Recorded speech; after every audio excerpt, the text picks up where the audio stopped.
Am I right, Miami?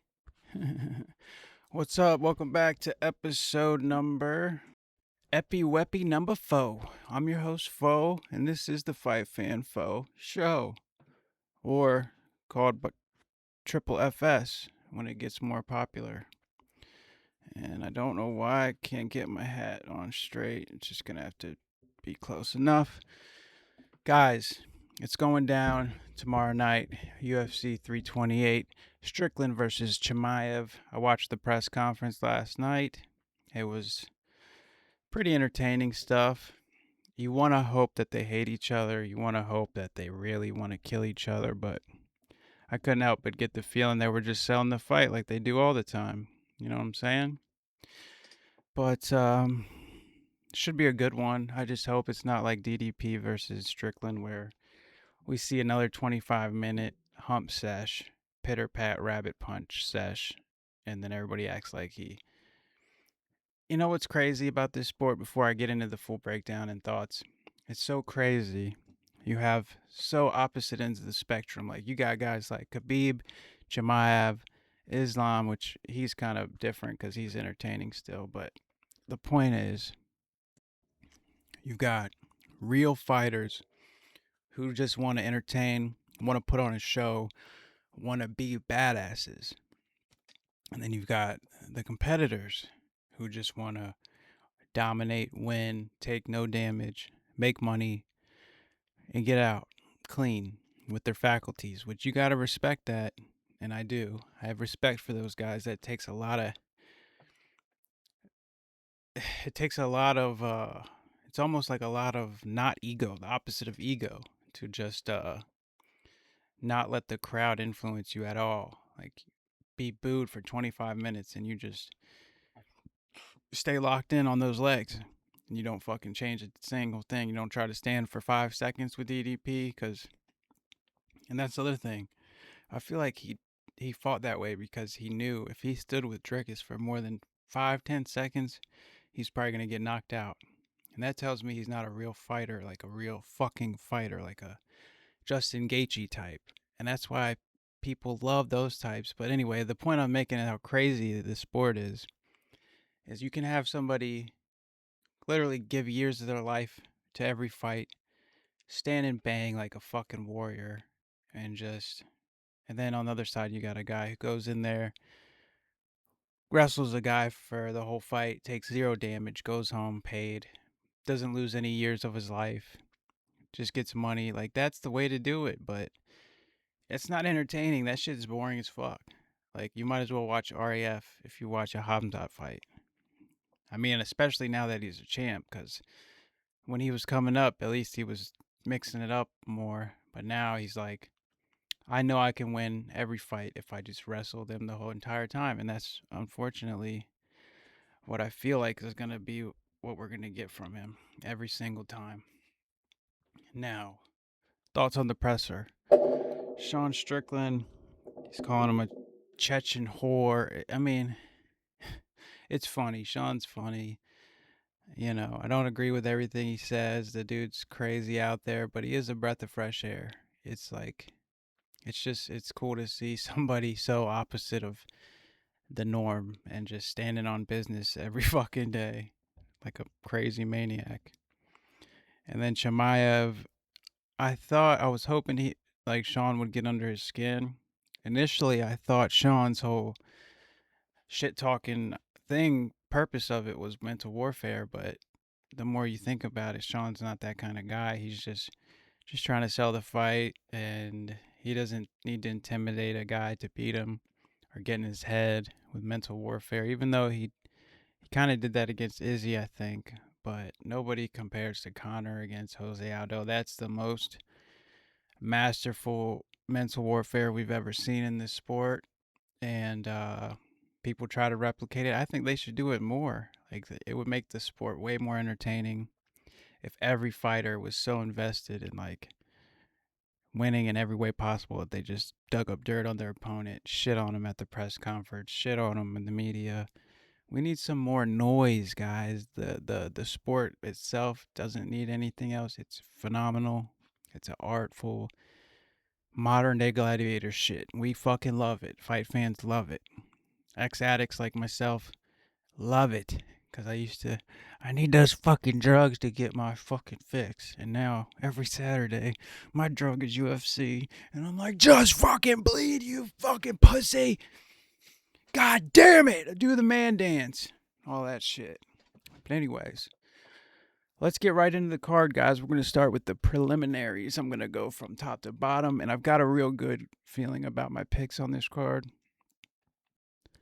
A lot of times I'm hit or miss. I have hit an 11 leg parlay once. That Anthony Smith China card got the whole fucking card right. Turned a 25-cent bet into $118.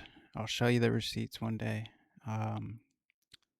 But yeah, don't take my word for anything. But if you do, don't be mad if you lose. That's what I'm saying. You might win, but there's a good chance you'll probably lose like me. But hey, it's for the love of the game. Let's get into it. First fight of the night, Clayton Carpenter versus Jose Ochoa. Ochoa's Peruvian dude. Can't really remember much off of him from the top of my head. He's 25, 5'7", 67-inch reach. He's coming off a loss to Asu Amabayev. Then he won against Cody Durden before that. And then his first UFC fight looks like was a loss to Loney Kavanaugh. And we all saw how good he was against Brandon Moreno. And then on the other side, you got Clayton, the Fire Marshal. Must have changed his name because I don't see the Fire Marshal Clayton Carpenter. Or no, this might be a whole different fighter. I'm thinking there's two different guys that look the same. I literally just called Clayton Carpenter Francis Marshall. What the fuck? All right, sorry for the confusion. So Clayton he's a flyweight, I think. Yeah. Okay. Clayton's a flyweight. He's 8-2, and Francis Marshall's a lightweight. That's what it was. I don't know why these guys just give me the same vibe. I thought they were the same dude. But on this one, I don't really know. Clayton's coming off of 2 losses to Jafel Filio by Kimura and Tagir Ulanbekov. And then Ochoa, he's coming off of a loss to Amabayev by decision, but he's got a win over Cody Durden. That's impressive. And that's why I'm going to probably lean with Ochoa here. Calzifir. I don't know how to say his nickname, but yeah, I got Jose Ochoa in fight number 1. Let's keep it going to fight number 2 on the prelims. I think I'm saying it right. This is Hamzat's boy, his main training partner. I think his third fight in the UFC. His name's Baisangur Sursakayev. And we saw him against Eric McConaughey last. Looked like he almost got caught and was about to fuck around and lose against Eric McConaughey. So this guy's he's not indestructible. All right, he's an undefeated monster. Eric McConaughey, Eric Nolan are his only UFC fights. And this guy he's fighting, Shakur Jordan Santos, he's not the most impressive from what I'm seeing here and what I have seen. His last win was against Danny Barlow, and he lost to Ozzy Diaz, who's fighting later on in the card against Teba Gautier, the most freaking watched prospect in middleweight right now. I'm going to go with Chimaev's boy, Sister Kyle. I think Jordan Santos hopefully can give him a good fight, make it at least competitive, but yeah, I think the hype train keeps rolling for Susakayev. 11-0 versus 11-2. Yeah. All right, moving on. This one is an interesting one. For some reason, my gut was telling me Gomi as soon as I saw this fight matchup. Pat Sabatini versus William Gomi from France. France, vive la France. Shout out to Cyril Gane. All right. So you got Pat, 35, 5'7", 5'8", 70-inch reach, coming off of 3 wins, right? Pat's been looking really good. He's got some really good wins. He's got his last 3 are Shepe Marsical, unanimous. Richie Lewis, DQ. Holy shit. Pat Sabatini, the left. Oh, these are grappling. Okay. I thought he left the UFC, but he's just been grappling in the meantime. His best win is against Joe Anderson Brito. which is a good win. Kind of forget that fight, but it was a decision, so nothing crazy happened. And then on the other side of this, you got William Gomi, 15-3. He's a really good striker, really clean, coming off of a couple wins. Oh no, one win against Robert Ruchala. Lost to Hyder Emil. He also beat Joe Anderson Brito. Damn, Brito was a beast. He also beat Francis Marshall. Speaking of the guy we talked about earlier. So this is basically a classic striker versus grappler matchup here. And to be honest, my gut for some reason is telling me Gomi knocks him out somehow. But on paper, you'd be smart to go with Pat because Gomi did tap to a heel hook against. Let me look it up. Did tap to a heel hook against Morgan Charrier, who I think is the pirate guy. And that's jiu-jitsu. And Pat, he doesn't have the best takedowns, but if the fight gets down to the ground, I can see him getting a quick, easy submission, most likely. But hey, they all start on the feet. So this one, I'm kind of just, I don't even want to make a pick. I'm going to go Pat for be on the safe side. But yeah, that one I could see William maybe getting upset. Moving on. Roman Kopylov versus Marco Tulio. Marco's coming out to shoot the box. Charles Oliveira. He's 31, 6 foot, 74.5-inch reach, coming off a loss to CLD, Christian Leroy Duncan. Big, lanky striker. Roman Kopylov's tall, lanky striker. But hey, Kopylov's not CLD. And Kopylov's coming off of losses, a lot of them. Let's see. Kopylov, 35. How do you still have a baby face and you're 35, bro? He's older than me. Looks like he's 18. 6 foot, 75-inch reach. Coming off a loss to Gregory Rodriguez and Paulo Costa. Both decisions, though. So, he's not getting finished. He did have a win over Chris Curtis before those two losses, which is like Chris Curtis should be at 170. And I think he did have a fight there and lost recently against that dude from Mongolia, I think, or somewhere like that. Yeah, Kopylov is sneaky, skillful. His striking is beautiful. He doesn't have much ground. And then on the other hand, you got this guy, Marco Tulio. I'm not super familiar with, but he looks big. He looks strong. He's younger. He's coming out of shoot the box. And he's got one submission. So they're probably going to stand and bang it out, which you could probably be smart going with Kopylov, but I don't know. I just think the two losses, Kopylov doesn't strike me as like a hardcore fighter, He's really clean, technical, but when it gets tough and he starts getting fucked up, he kind of starts to melt. He's not a good nail.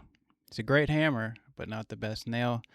So I think I'm going to go with the new Brazilian, Marco Tulio. I don't know, though. I'm not super confident with that one.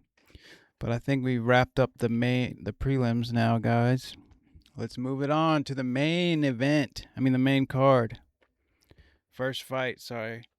This is my first episode with no headphones, so we'll see how it goes. I'm either going to be really loud or really quiet on your guys' videos, but early stages. We're going to get there. We're going to get a better equipment, green screen, fucking new webcam. I'm going to get a mini PC, start, more shit to come. But anyway, on to the main card. Jim Miller, A10 Miller versus Jared Gordon. This is like the OG veteran fight to start this thing off, man. This is a great fight. This is going to be a really good fight. I don't see how this could not be a good fight. Both guys are very well rounded. Both guys like to stand and strike. Both guys have ground games. I think it plays out on the feet for the majority. And I think Jared Gordon's just got the edge, Time is undefeated. Jim Miller, let's see how old this man is. 42. That's an old age to be fighting at lightweight. I love Jim. He's a beast, man. 5'8", 71-inch reach. And then you got Jared Gordon, who was, I'm pretty sure, a welterweight before at some point. Man, I could be wrong about that. But he's 37. He's no spring chicken himself, but hey, I think that loss against Rafa Garcia just gives Jared Gordon the motivation to really do what he needs to do to get the edge in this matchup against Jim Miller. So I'm going Jared Gordon on this one. Now, second fight on the prelims, Grant Dawson, the guy whose wife has a dump truck you could put a roll of quarters on. Let me try, bro. It's like, I did try to get a peek of that dump in the embedded, and bro wasn't lying. I didn't get the best look, but from what I did see, he wasn't lying. Respect, Grant Dawson. I also like a beautiful lady with a nice fat ass. Anyway, Mateus Rebecki, dude is a savage. My gut tells me he's just too tough for Grant. Grant's probably gonna try to wrestle fuck him, get a clean win. He's definitely not gonna want to stand and bang with Rebecki because Rebecki's just too unpredictable, too hardcore. Excuse me. Should have paused that one. And yeah, I think Rebecki, I don't know though. He's been taking a lot of fucking damage lately. Like a lot. Chris Duncan fight was insane. Oral By, I think, was a fucking insane fight. Or that might have been 170 somebody else. Let's check it out. It's right here. One sec. Yep. Holy shit, he's coming off of lots of losses, Rebecki. Last loss was Ludovic Klein, majority decision. Then he lost to Chris Duncan by decision. Then he actually beat Mirtek Oral by split decision. Wow, I thought he lost that fight. That was crazy. This guy has some wars, man. This is what I'm saying. That he's on that spectrum of fighters who wrestle and don't take damage, and then fighters who just give everything to the sport and the fans. He's over here. Rebecki is. So yeah, I just hope it's a good fight. I hope Grant doesn't make it boring and just wrestle him to a 3-round decision. And I think Rebecki catches him. I don't know though, man. Grant got knocked out by Bobby Green, but you can't really. Let me check Grant's record out. Damn. Yeah. So Grant, he's doing good since that King Green KO. He's beaten Joe Selecki, Rafa Garcia. That's a great win actually. Actually, yeah, I'm going Grant Dawson because if he can beat Rafa Garcia, I think he can get this done against Rebecki. Yeah, because Rebecki's got that same build as Rafa. They're both strong, shorter, stocky guys who like to bang. But Rafa's more of a wrestler. Is Rebecki a wrestler? Rambowski, if I'm saying his name right. There's no M in his name, but somehow it's Rambowski. All right, guys, I'm rambling. Grant's last loss, though, he's coming off a loss to Manuel Torres. So how is that going to affect him? Well, if his history's any whatever, he's going to come back strong and get a win. Because his last loss to King Green, he came back, got 3 wins against Joe, Rafa, and Diego Ferreira. Manuel Torres, who the fuck is this guy? Oh yeah, he's that beast Mexican dude. Yeah, he's good. So that's no slouch. This is a tough one, guys. I really don't know. Both ATT guys too. I don't know, guys. I want to go with Grant with the wrestling, but I feel like something's in the air. Like when Sean beat Izzy. I think I want to see Sean beat Chimaev. Let me stop before we'll get to that. For the sake of it, I'm just gonna go Grant Dawson. Yeah, fuck it, Grant. Don't let me down, man. All right, moving on. Let's see who's next. Joel Alvarez versus Yaroslav Amosov. This dude Yaroslav, I know he's good, but I can't recollect his fights just off the top of my head. All right, we got Yaroslav's Tapology up. Neil Magny, he beat by Anaconda. Curse Millender by Anaconda. Jesus, 2 Anacondas? Oh, that was in a grappling match. Okay. Jason Jackson, he lost to in Bellator. Logan Storley, he beat in Bellator. So this guy was a Bellator fighter. Yaroslav Amasov. Why can't I remember this dude? I watch every UFC. Anyways, he looks like he's a grappler from his name and his record. Let me check. Oh man, I hope I don't regret this one. I think I'm gonna go with El Fenomeno, Yoel Alvarez, because this dude's he's just slick, man. He's a beast. 33, 6'3", 17 submissions. Holy shit. Beat Vicente Luque, Drakkar Klose, Elvis Brenner. Dude doesn't fight often, though. Hasn't fought this year yet. Hopefully that means he shows up ready, though.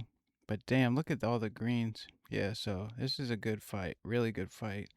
Against two really good guys with two really good records. Yoel is 23-3.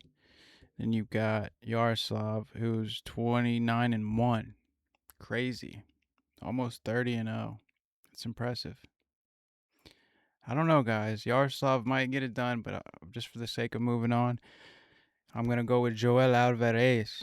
And you got a Teba Gautier versus Ozzy Diaz. This is an easy one, I think. I think I'm going to go with Teba. He's still green. He's still learning. He's still shown that he's got improvements to make. But hey, the guy he's fighting beat Jordan Santos, but he lost to Zhang Minyang. So, yeah. And Jordan Santos is the second fight of the night, fighting Susarkayev. So, if he lost to him, chances are I think he's going to lose to a Teba Gautier. Moving on. King Green versus Jeremy Stevens. Let's go. This one's for the old school fans from a few years back, baby. Who the fuck is that guy? And then you got King Green, one of my favorite fighters, even though he loses too much. And he's taking a lot of head trauma, King Green. But then he shows us he still can fucking surprise us with that Daniel Zellhuber. Didn't he finish him? That was sick, man. Somebody's calling me. 1 sec. Mute that. Sorry, bud. I'm in the middle of the Fight Fan Faux show, Triple FS. Ain't got time for that shit. King Green, 39, 5'10", 71-inch reach. Two old dogs, very evenly matched up. The UFC needs to start doing this more, veteran versus veteran, instead of just sending these guys to get fucking destroyed. Coming off of 2 wins, he got that win over Lance Gibson Jr. and then the Daniel Zellhuber TKO. Before that, bad TKO to Mauricio Rufy, bad sub to Paddy Pimblett. Beat Jim Miller by decision. Bad knockout to Jalen Turner. Knocked out Grant Dawson. Arm triangle Tony Ferguson. Knocked out Drew Dober. So yeah, King Green's either knocking somebody out, going to a decision, or getting knocked the fuck out or submitted. And in this one, I think he just got the edge, man. Jeremy missed weight too. I just saw by like 4 pounds. It's not a good look, man. But to be fair, he is coming back to 155, and he outside the UFC, he was up at like 170, 180s fighting Mike Perry. That should have never happened. That was insane, the difference in weight. But hats to him, he's the G. I like Jeremy just because of his fighting style and his spirit. He's a badass. And I think we're going to get a good fight here, guys. I just want to see a war, want some entertainment. I think that's exactly what we get. I think either King Green's too slick for him on the feet and just toys with him for the whole time and pieces him up. And King Green might be a little bigger, too. He could probably get a takedown. King's got good wrestling. He just doesn't really use it much unless it's defensively. But there's one thing you got to be careful, like with Drew Dober, keeping them hands down the whole time. Jeremy Stevens, man, he throws fucking leather. So yeah, that's one thing to watch out. That's one thing that's got me kind of hesitant to go with King or Bobby. It feels so weird calling a dude King, but hey, he changed it. So I'm going King Green, and then we're moving on. We got Numansa Buckley versus Sean Brady. Sean Brady I'm from Philly, yeah. I can't do no accent right now. Let's see what these boys have been up to.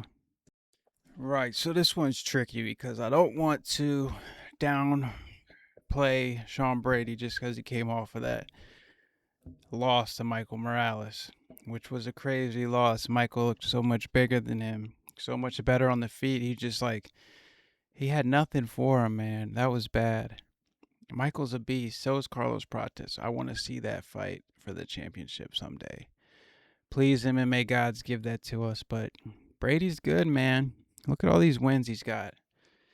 Chiesa, Jake Matthews, Craig Jones, he beat in grappling. Like, what the fuck? But then he's got that TKO loss to Bilal. Like, what are you doing? Who loses against Bilal by TKO? Nobody. So that's questionable, man. But he's beaten Kelvin Gastelum, Gilbert Burns, Leon Edwards. I mean, the dude is good. But I don't know, man. I think Buckley is just too big for him. We saw that with Michael Morales. You can just be way too big for somebody in this sport. And if you don't have the hands and the striking to hold your own with these big guys, you're kind of fucked. And I think on the ground Brady has a huge advantage, but he doesn't have the best takedowns like Buckley said. And Buckley's coming out with this Buckamadov talk like he's been working with Usman. Hopefully that helps him. So yeah, I could eat my words. I could eat my foot here cuz you got Buckley's coming off of. Oh shit, Buckley competed in RAF. I didn't even know that. And he lost to Patrick Downey. Tech fall, I don't know what that means, but lost to Kamaru Usman, beat Colby Covington though. And Colby's on paper a really good wrestler. So if he can beat him, I think he can beat Sean Brady. Sean Brady's about the same size as Colby, if not a little smaller.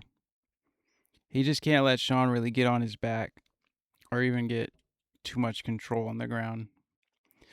But yeah, I think Buck's too much for him. I think his striking is going to be too much, and he's just too powerful. I think he's going to shuck off whatever takedown attempts Sean comes at him with. But I do like Sean. I wouldn't mind seeing him win just as a fan. But I'm going with Buck. And then you got Alexander Volkov versus Waldo Cortez Acosta. This was an interesting one. Heavyweights. I think Alexander Volkov just has too much striking for him. And Waldo hasn't shown, I should say, that he's got expert wrestling, which would be like the only thing that could really help him in this fight, other than his right hand. Yeah, I wouldn't count Waldo out of this fight by any means, but just to be easy, I'm going with Alexander Volkov. I think he just gets it done here. How old is Alexander? This dude's been around forever. 37. And Waldo, 34.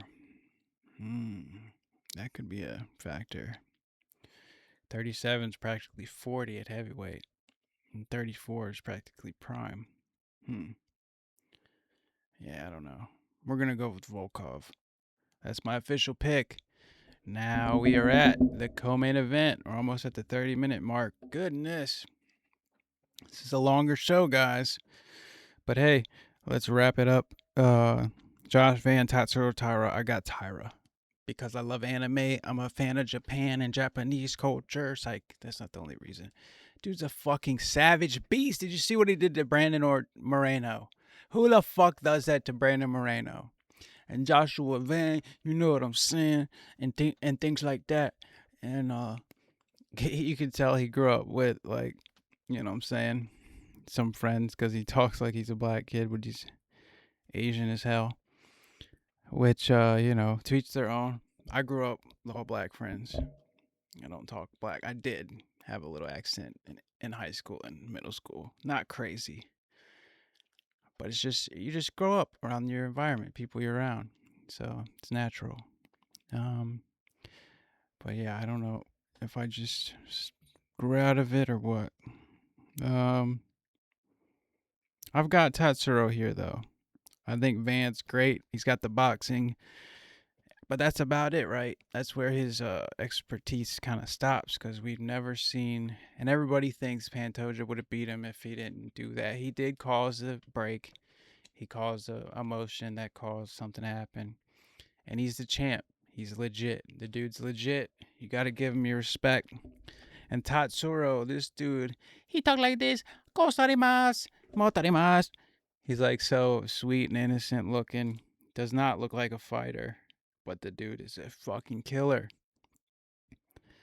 And I think he gets it done. I think they stand for a little bit, and then if Josh has success on the feet, Tatsuro can take him down whenever he want, or clinch up and find some trips. I don't know. I just think Tatsuro, I think it's his time. It's hard to believe he's so good with just how his cadence and personality is. He's so sweet and like innocent, no homo, and but yeah, I think the kid's good, and I think he's got heart. He showed that against Brandon Moreno. Uh, Not really, because he just utterly dominated him, but that's even more impressive, right? All right, so we got Tatsuro. Then moving on, you guys are gonna hate me for this. When I went to make this the main event, comes out Boars Chimaev versus Sean. Let's do the man dance, America. Strickland. All right, you got the Chechen whore versus the American fucking bigot. I don't know what people call Sean. The racist. Now we're gonna keep that out of this show. Actually, we could talk about anything on this show. Sean called him a fucking whore. And Kamzat's been talking about his daddy, saying, I be your daddy. I'm gonna be your daddy in that cage. Allah Akbar. It's kind of fucked up. He's saying, like, your daddy make you cry, your daddy fuck you or some shit. He didn't say that, but that would have been fucking crazy. But you could tell that shit bothered Sean. As soon as he brought up something about his dad, Sean was like, see, look at this man. He's laughing about child abuse. You're a fucking weak man. God, it was entertaining, man. This is good stuff. I can't wait. This shit goes down tomorrow, y'all. Let's get fucking hyped. Let's get fucking ready. Let's do it. I'm trying to manifest this. We need American champ. The White House card's right around the corner. Can you imagine if Sean Strickland knocks Kamzat out in the 4th or 5th round after getting wrestle fucked for like 4 rounds?